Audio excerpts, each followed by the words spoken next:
It's round 7 of the Trieste Open, and I'm playing another Grandmaster. This time it's an older Grandmaster, a real veteran. He's 69, I believe. Past his peak, his rating's 2200, but you've always got to be careful against Grandmasters, whatever their rating, because they have that wealth of experience and knowledge. So he opened with e4. I play my Sicilian defense. Finally, I get a Sicilian in this tournament, and then knight f3. And in this position, after knight c6 or d6, he plays bishop b5 check, which, although not super scary, it can be a very annoying line to play against when you're playing for the win.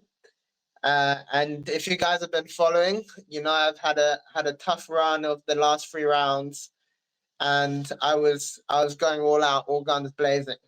So I came up with a genius plan to move order him, which is to play knight f6 first.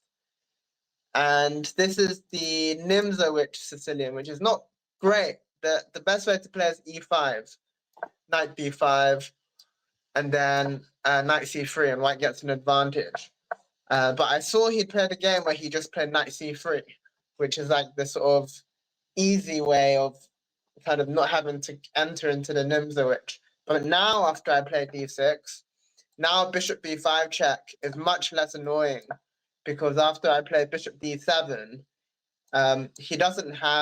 he's got this knight on c3, and he doesn't have 2 of the key plans that makes bishop d5 check super annoying, which is either pushing the pawn to c3 to support d4, or to push c4, take space, and then later push d4 and play a Marozzi bind.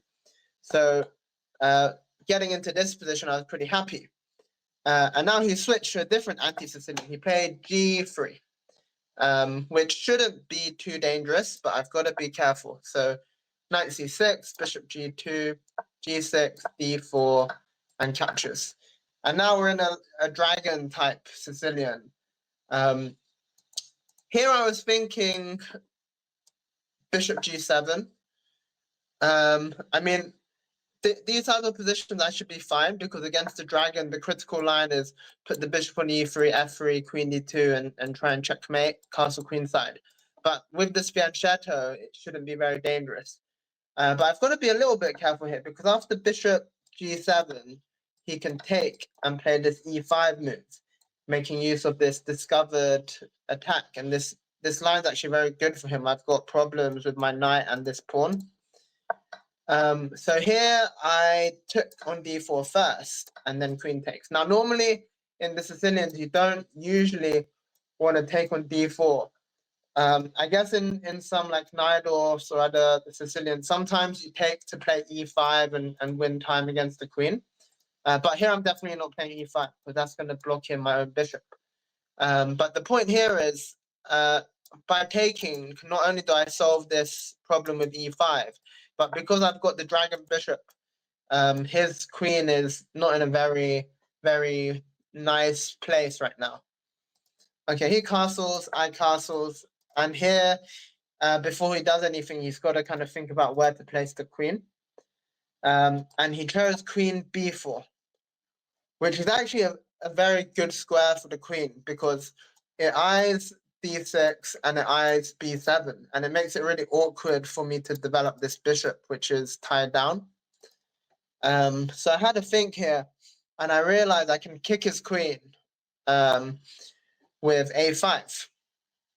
And this move I had to double check, because you have to be a little bit careful you don't just end up with weaknesses. So I'm never going to be able to control these squares with a pawn now. But when I looked like concretely at the line, I don't think he can take advantage of it.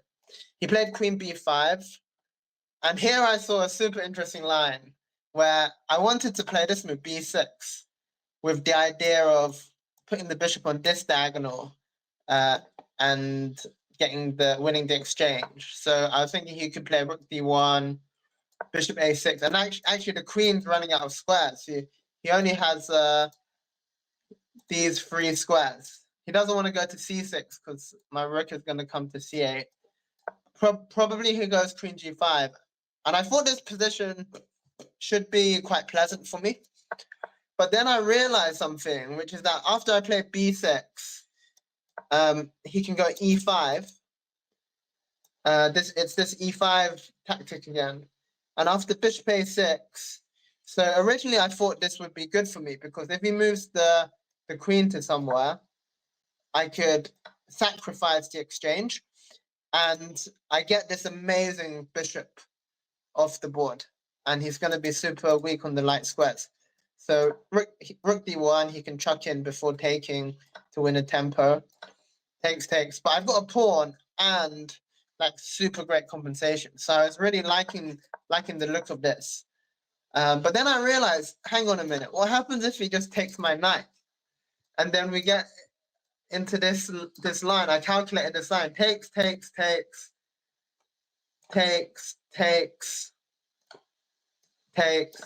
and then probably bishop takes.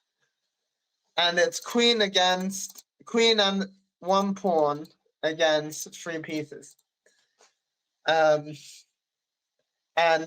it's a really weird material imbalance. You don't usually get it. But the sort of general rule is if the side of the extra piece or extra pieces can coordinate the pieces, then usually they have an advantage, because it means my queen always has to sort of run away versus them. So I correctly assessed this as not a good idea, and didn't go for b6, which was good. The other moves I was considering, I was thinking a4, and I had this idea, I can swing the rook in like this, like a really sexy rook on the 5th rank. And I even have ideas of playing a3 and weakening this diagonal. But I thought after a3, like, this pawn could become a weakness. I think this is very playable, but it's not fantastic. And then the other moves were bishop d7 or knight d7. I was thinking about, which both seem good. I wasn't sure if this pawn sacrifice was enough compensation.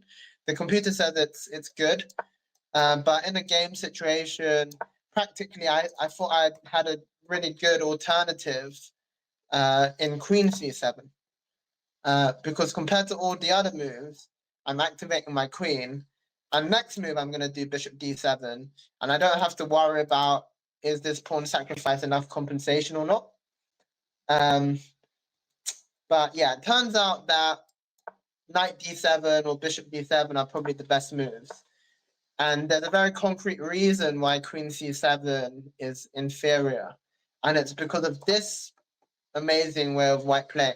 White doesn't get an advantage, but he equalizes. In all the other lines, I have a very small edge. So I need to take this. And the point is, on the next move, he plays rook e1. And it's very awkward for me to defend this pawn. In fact, I can't defend this pawn, because the only way to defend the pawn is to move the knight. But if I move my knight, then my knight loses control of d5, and this knight is coming into d5. Maybe not even immediately. He could even play bishop e3 first, and I'm just way too passive. So I need to kind of give the pawn back, maybe with e4 or e6. But then after he gets the pawn back at some point, it's just equal. So yeah, we both missed that sort of equalizing blow. Instead, he played a4, which is probably the second best move, fixing my pawn and just making sure he has an outpost on b5. I realize now, bishop d7, other than d7, I have an even better square, I thought, which is bishop e6, which is marginally better. Point being that rather than just kicking the queen, I'm eyeing c4. I'm kicking him by threatening bishop c4. He played rook d1, and now I played a fantastic move. I played knight g4, releasing the bishop and eyeing f2. And here he's in a bit of a pinch, because also this knight wasn't doing anything on f6, but now this knight is coming into the game, pressuring f2, and also thinking about jumping to e5, and I just have amazing pressure on his queen side. And probably how he should play is bishop d2 to defend this knight. And then knight e5 is an option, or maybe I bring in a rook to the c file first and bring in a knight, and I have a very, very pleasant position. This is like a dream dragon position, because it's the reason it's better is I have all this pressure against this weak pawn, and this is his open file, but my pawn is defended really well. So instead, he kind of challenged me. He went queen e2, queen back to e2, getting the queen to a better square, and he was basically daring me to take on c3. Now, if I take, I have to give up my great bishop, and then I have these weak dark squares. And I had to think about alternatives, but one thing I realized correctly is anything else I play, he's going to be fine because he's kind of regrouped.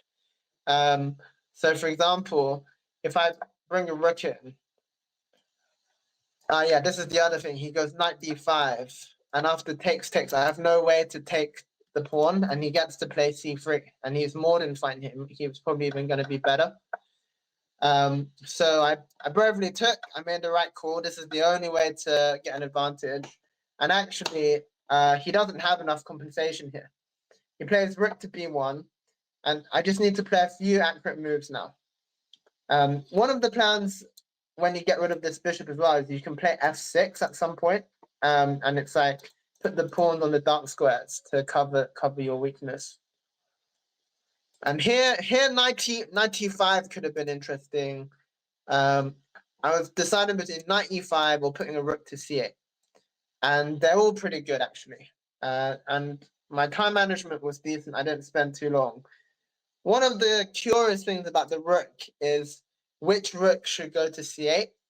Now, purely based on activity, I would probably put the f rook on c8 because this rook could be good on the a file already. But one thing I was slightly worried about is more of these e5 ideas. Bishop takes, and then it's going to fork my rooks. So I decided to get off this file. The only thing is this bishop can also come to hit this rook at some point. So both of them have challenges. But both of them are pretty decent. All the top moves. So I played rook a8, and here he has an option to take. I was actually thinking that I could take here directly, which the engine agrees with. Takes, but maybe it's not it doesn't give me the biggest advantage.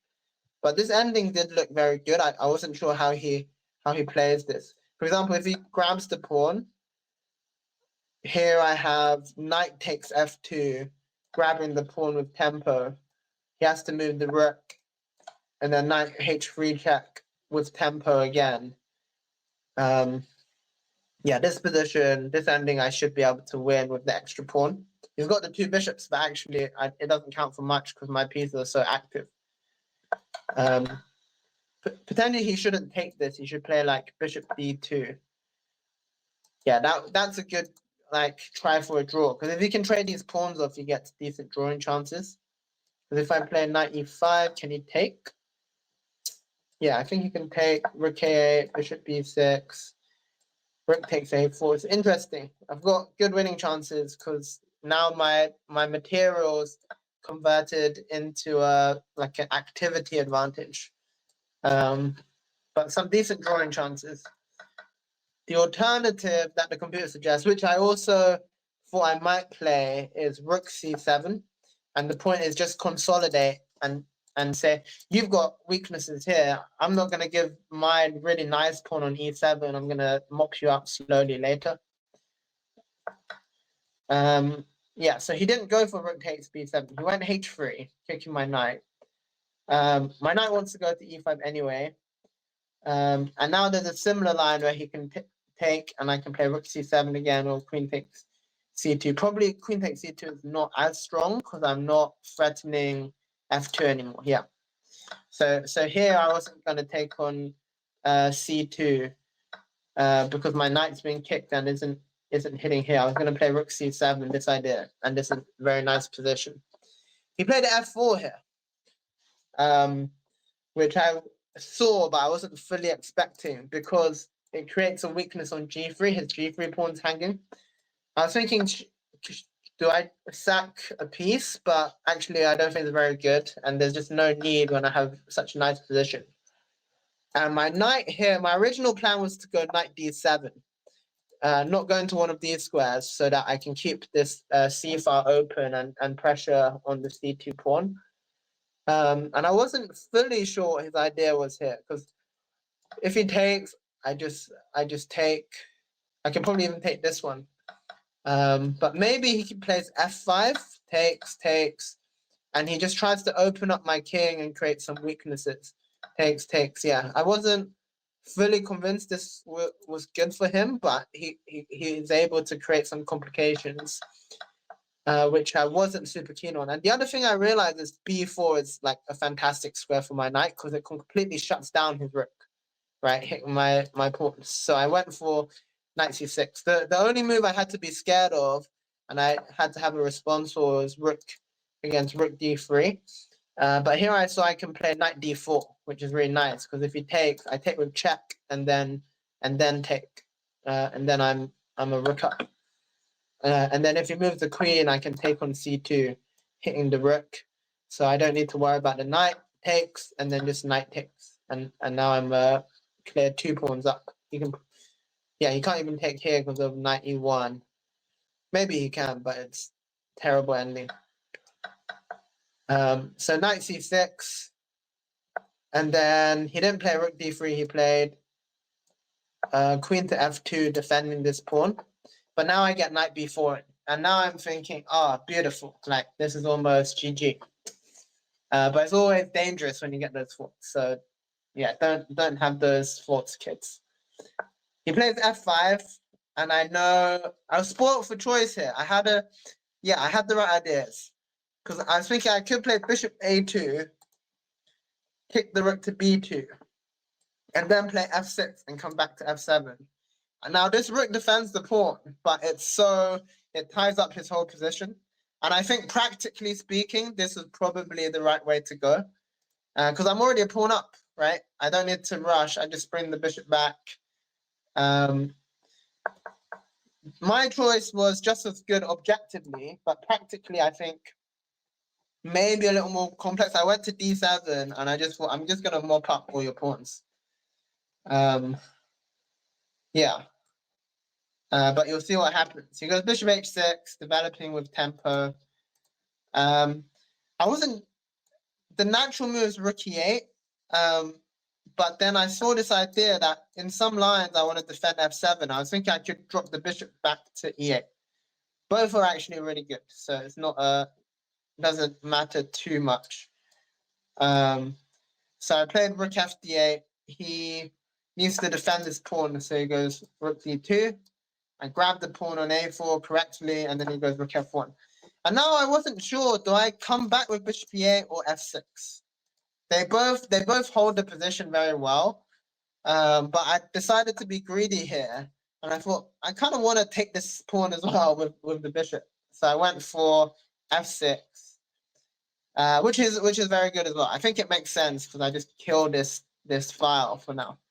He takes, and now he tries to generate play with h4, and he's not threatening anything at the moment. And yeah, here I grabbed another pawn, and then he plays h5. Which I thought was his idea, but I saw I have like multiple ways of dealing with this. I did not choose to clear this way. I'm a greedy guy, so I just took it.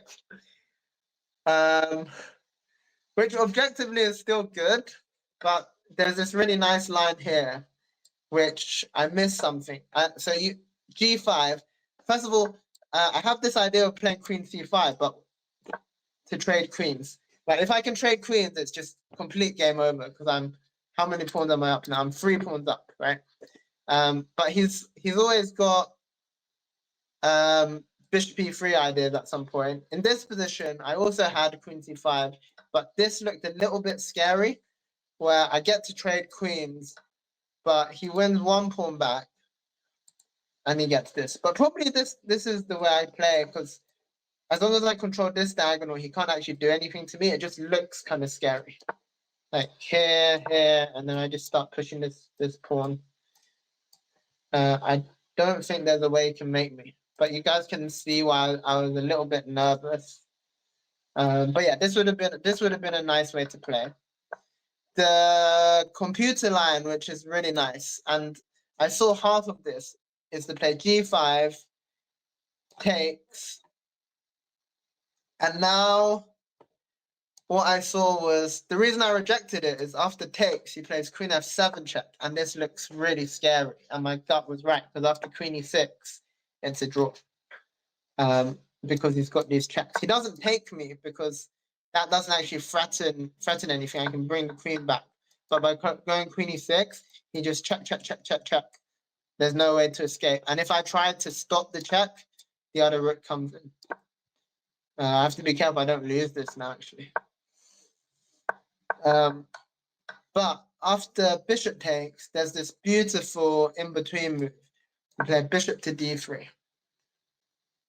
And you kick the rook, and then you take. And now, guess what? There's no queen f7. Although I'm curious, can he play queen to f5? Yeah, he still can't play queen to f5 because I've got queen c5 check. So this, I could have just ended the game here. I think after h5, I should have spent some time and just found this line. Yeah, takes bishop d3. So simple when I show it to you, right? You guys could have found it. Okay. I wanted to be 4 pawns up, so I took the pawn. But now after king h2, which is great move, getting out of this check and like queen trades, all of a sudden, I mean, computer says I'm +2, but you've got to play some good moves here. I think there is still there's a nice way to defend this. You've got to be very careful here. So one idea I had was bring this bishop back to f7. Right? If I can get the bishop to f7, it feels quite nice, like nice and solid. But already after e5, I might be in trouble. Like if I take this, it's already lost. Queen comes to f5, bishop comes to e4, checkmate. He takes advantage of the fact my bishop leaves this diagonal. My bishop's like kind of half defending. It's like blocking this pawn, but if this pawn ever moves, it's like doing stuff, right? I played the top computer move, which is rook c5. When you're defending, use your pieces, right? I'm thinking now, like, I know this won't be a computer move, but yeah, I can't play here because queen f5 is a big threat. So rook c5 defends against that. But yeah, I think the move that I really like, even though it's not the top computer move I played, is queen c4, with the idea of just bring the queen back. Because once I bring the queen close to the king, it's just much easier to play. There's like so much less to be scared about. Apparently, there's rook takes d6, rook takes d6, queen f5 still. With the point being, right, because if he plays queen f5 immediately, I play queen f7. But now he diverts my rook so that he's eyeing this guy up. But here there's a great defense, king h8. And then queen comes all the way back to g8. And if takes, just queen g8. Looks scary, but once the queen comes in, it's nice. So I need to have a cleaner defense in these positions. Okay, I played top computer move, which is rook to c5. And now he played bishop e3, which I expected. And my original plan, which by the way is the best plan, was to play rook c8 and just say, like, come trade me.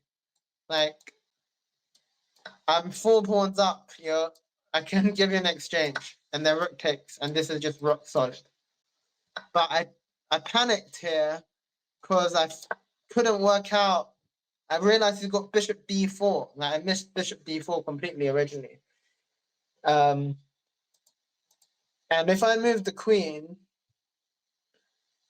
he can then take, and it gets like the same version, but my queen's not on this diagonal, which is a big deal because now he has rook takes d6. If I recapture, queen takes f6, and I'm actually getting checkmated here. But there's a great move here. Knight to d3. You attack my queen, I attack your queen. This ending is fine. This ending is just winning. Now, queen f5 is not possible because of the rook. But queen e3 pinning looks a bit awkward. But you have to find this move. Yeah, this is what I missed. Knight e5. Crazy. It's like everything's hanging, but I just keep jumping my knight. The point is I'm threatening knight g4 check. And he can win the exchange, but I get an endgame, right? So this would have been a clean way to do it. I played a bad move here, which potentially loses my advantage. I still have an advantage, but very minute, because now he has a great attacking move, which is not super simple, but it makes a lot of sense when I show it to you. Queen f4. Just bring the queen into the attack. And now I'm not in time to stop all of this nastiness. Yeah, in fact, I've got to be very careful. I've got to play the only move to draw here is rook takes e4. And then you just check. Yeah, queen f4, draw. Queen penetrates. So I really messed this up. And I need to play better. I need to show better technique when I'm winning, right? Like rook c4 was a panic move. I need to calculate here to find rook c8, that line I showed.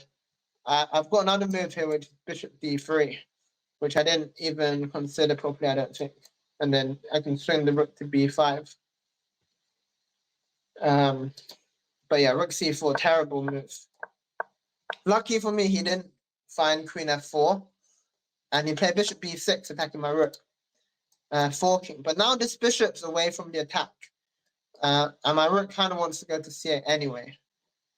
And here he goes rook d4. And I had about 10 minutes here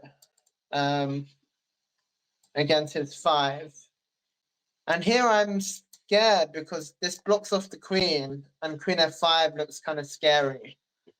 I knew I should be doing well, but I wasn't completely sure how to play. And I had an idea to play rook c5, which again, my intuition was correct. But I thought I'd be smart and play this prophylactic move, king g7.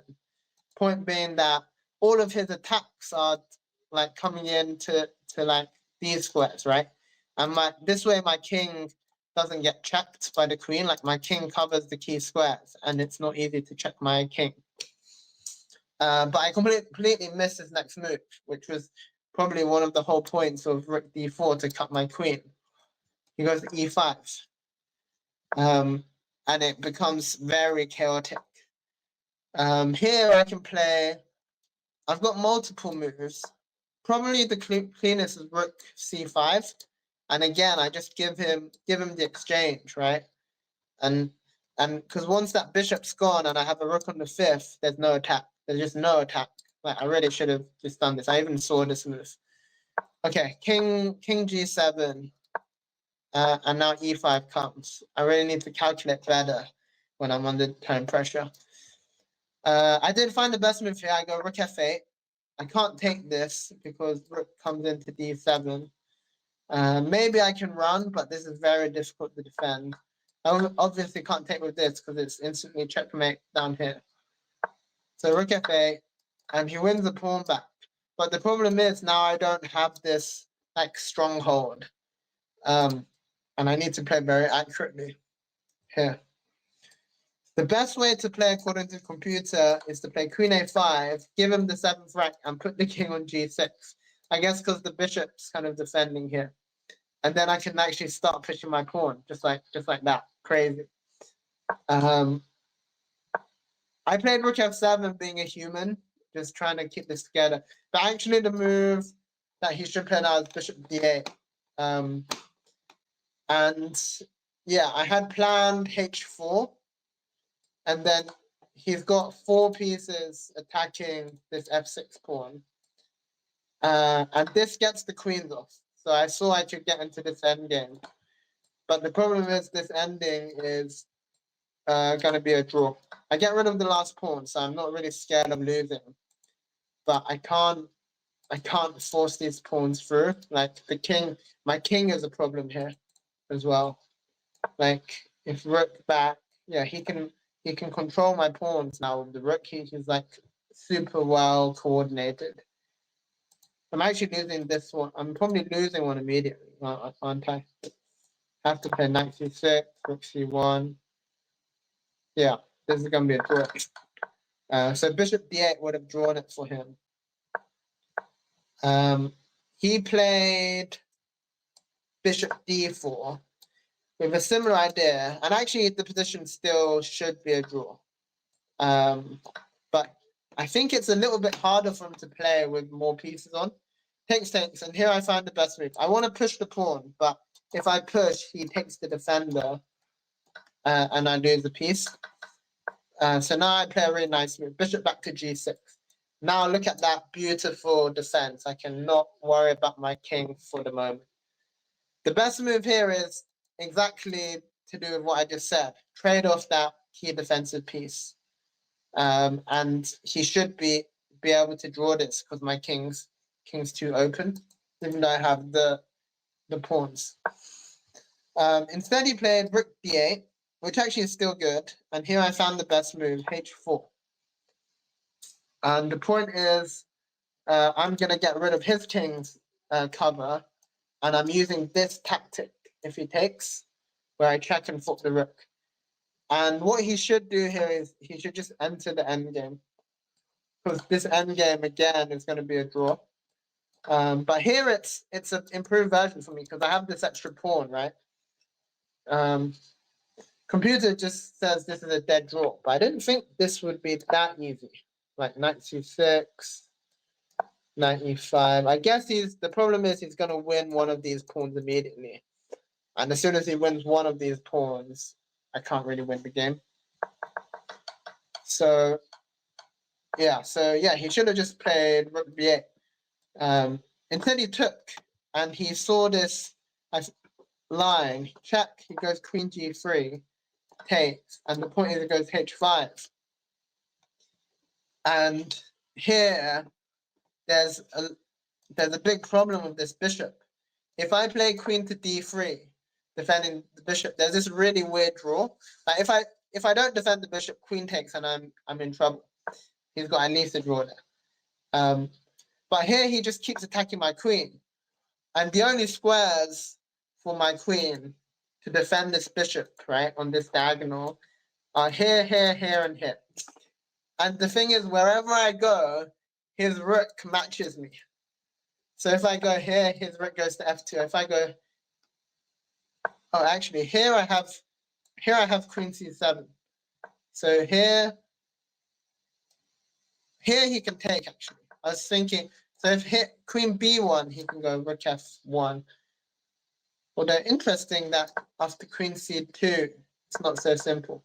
So actually, yeah, I thought this was a draw because he keeps attacking my queen wherever I go. But it turns out the reason it's a draw, according to the engine, is he just takes it, which is really weird. Oh, wow. Oh, wow, I did not spot that at all. Okay, the point is after queen takes, he has this move, queen d6. He's 3 pawns down, but my king is too open. Wow. And I have to play accurately to defend. Plot the queen on e5. But now this is a perpetual chapter. What a way to draw. I can probably still try and play for a win, can I? No, I can't. I can't go to f5 because bishop h3 check. Yeah. So wow, that would have been a draw like that. But I found the way to play, which is queen c7 instead. And this way it's forcing an exchange of queens.